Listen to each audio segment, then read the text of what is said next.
मैं लखा बोलना इचनपुर आओ यार, छेती गोली चल गई है।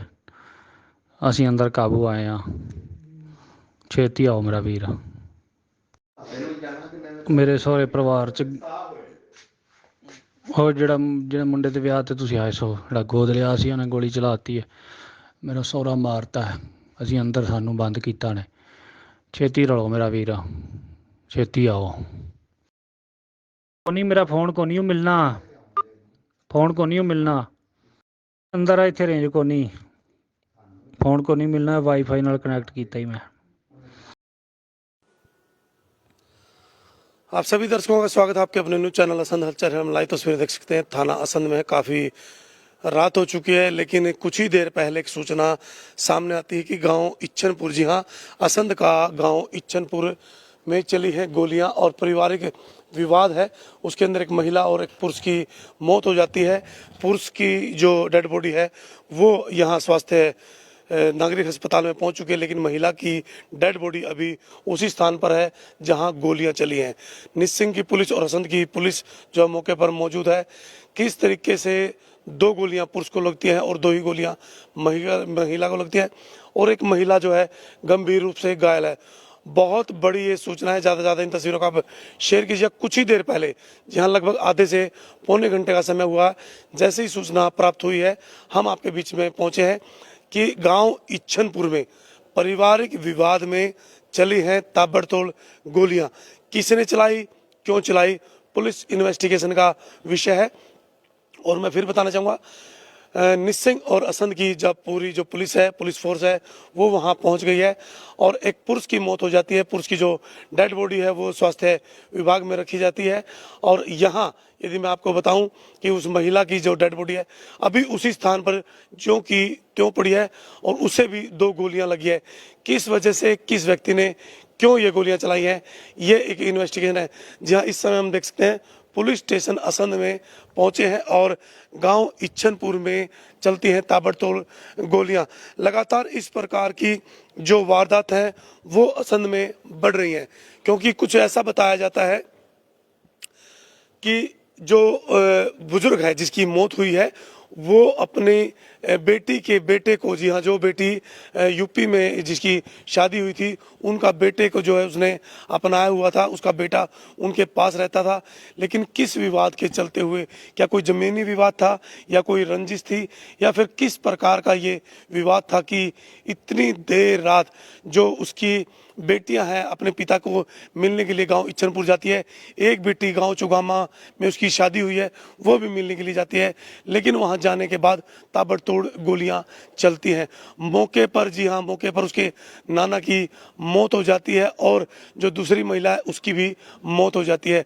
2 गोलियां नाना को लगती हैं और 2 गोलियां उस महिला को लगती है। पूरा वाकया क्या है वो पुलिस इन्वेस्टिगेशन का विषय, किस प्रकार से, किस वजह से ये गोलियां चली हैं रे इतनी देर रात। जी हाँ, इतनी देर रात क्या ऐसा हुआ, गांव के बीचों बीच धड़ाधड़ फायरिंग होती है, क्या कोई वहां बचाने वाला नहीं था, कोई सुलझाने वाला था, झगड़ा हुआ होगा, उसके बाद गोलियां चली होंगी।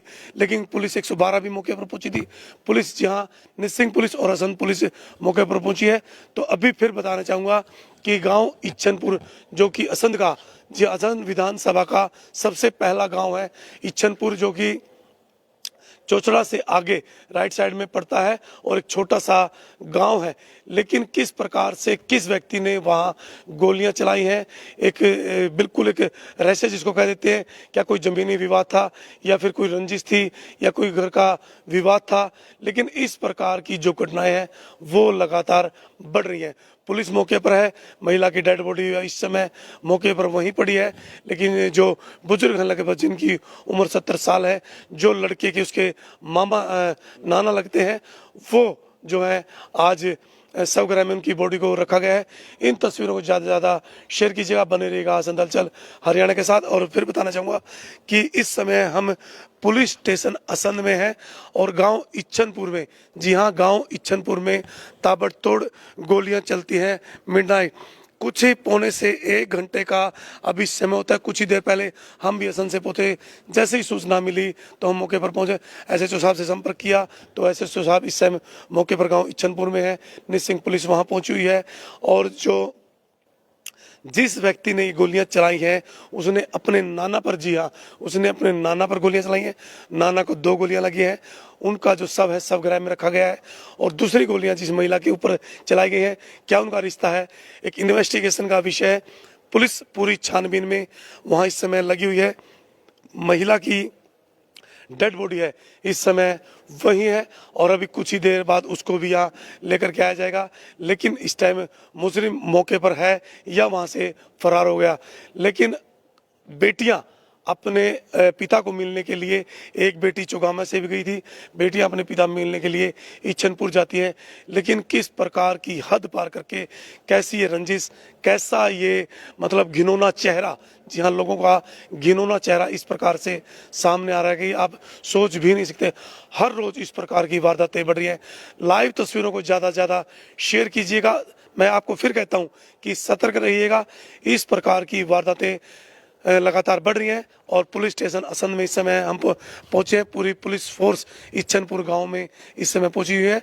तस्वीरों को शेयर करें, बने रहें असंध हलचल हरियाणा के साथ। फिर बताना चाहूँगा, गांव ईचनपुर में एक लड़के के द्वारा गोली चलाई जाती है। रिश्ते में जिस व्यक्ति के ऊपर गोली चलाई जाती है वो उसका नाना लगता था। नाना ने अपनी बेटी के बेटे को अपनाया हुआ था। उसकी कोई औलाद नहीं थी। 4 बेटियां थी। एक बेटी चौगामा में शादी थी। बेटी मिलने के लिए आती है, शायद सारी बेटियां मिलने के लिए आती है। एक महिला को यदि अभी इन्वेस्टिगेशन का विषय, कौन वो महिला है जिसको उसने गोली मारी है, किस वजह से मारी है, क्या उसका कारण रहा, क्या कोई जमीनी विवाद है, क्या वो चाहता, क्या उसकी रंजिश थी इस परिवार के साथ, और उसने पूरा का पूरा जो अपने परिवार को तहस नहस कर दिया। तस्वीरों को शेयर करें सिर्फ इसलिए, सतर्क रहें, बने रहें असंध हलचल हरियाणा के साथ। बहुत बहुत धन्यवाद। जय हिंद, जय भारत, जय हरियाणा।